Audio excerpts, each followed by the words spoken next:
Okay, we're going to talk about living in England again. Living in England, Part 5. And it's entitled School Days in England.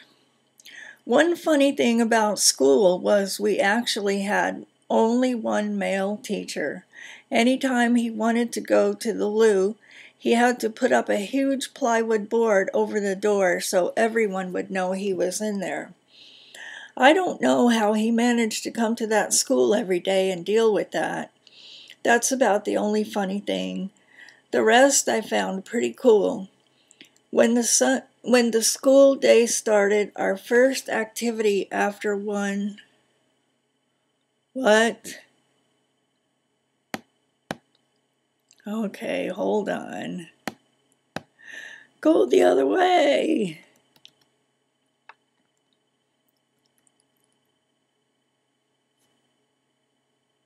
Huh? Something got weird. Was to go to the hall, auditorium of sorts, to have, I guess what you would call it, devotions. We had to sing a couple of hymns, hear a few Bible readings, and hear announcements from the headmistress. Anyway, my favorite hymns were Jerusalem and To Be a Pilgrim. I had never heard either before, but since I grew up in a church, I had no problem picking them up. The only real setback was these hymnals had no music, only words. Oh yes, here is another funny thing that happened once. One time the headmistress announced, "Now girls, someone has eaten a banana in the loo." That is a direct quote. We had a ton of classes, and before I forget it, let me say that when we were dismissed from the hall, we went straight to our classrooms. We had to line outside the classrooms until the teacher came in, and she was the first one to come in. Then we all went to our desks and we stood behind our chairs until she told us to sit down. And then she started to take attendance, and every girl had a number. And I don't know how I got the number, but anyway, the first girl stood up and said, "1 Mrs. Greeley." Okay, Mrs. Greeley was the teacher's name. So 2 Mrs. Greeley, 3 Mrs. Greeley, and I was 4. So 4 Mrs. Greeley. And when the attendance was taken, then the school day started. Okay, on with the school day.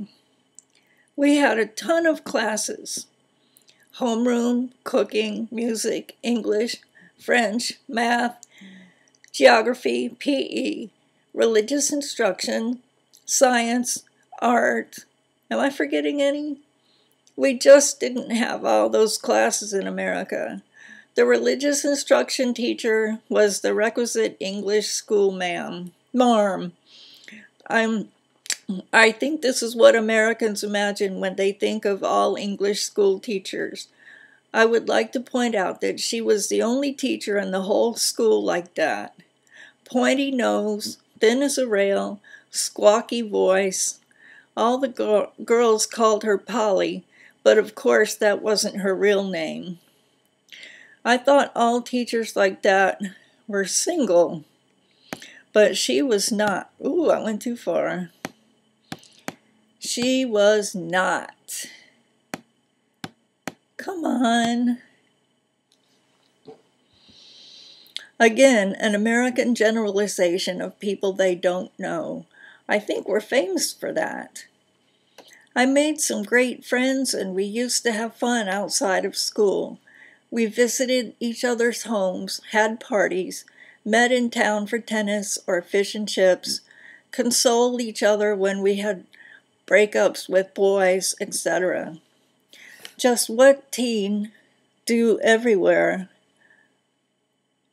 Oh, just what teens everywhere do everywhere, I guess. I had one friend who lived way out in the country. Her father was a publican out there. My dad drove me out to see her one night, and it was so dark along the road we almost didn't find the pub. While I visited with my friend upstairs, my dad had a pint in the pub. To this day, I only know where one of my English school friends lives and what she's been up to all this time. You know who you are. That's not good, but then again, I only know where one of my American school friends is. The English friend and I were not in the same running group at school, but we did do things together outside of school. On my last day in school, she asked me if she could write to me in America. I thought that was a great idea, so that's how I've kept up with her over these past almost 40 years. God, has it really been that long? I'm not that old. Other tidbits. I learned how to tie a tie in the evening of the very day my friends had to tie it for me when we were let out of PE late. I learned how to play rounders, but not cricket. I really did understand the rules of rounders, though. But I couldn't play it. It was too hard. The backs are gorgeous in the spring. There's a replica of the Bridge of Sighs across the River Cam. On another bridge are huge cement balls that we always tried to push into the river whenever we were on it. The Cam is a very small river, only a few feet deep and not very wide. At least that's how it is in Cambridge. I learned I don't like mutton. Going to London is a great thing to do. I liked St. Paul's Cathedral and Madame Tussauds the best. I didn't learn much about how English government works. We took a little boat up the Thames to Greenwich. Hold on a second.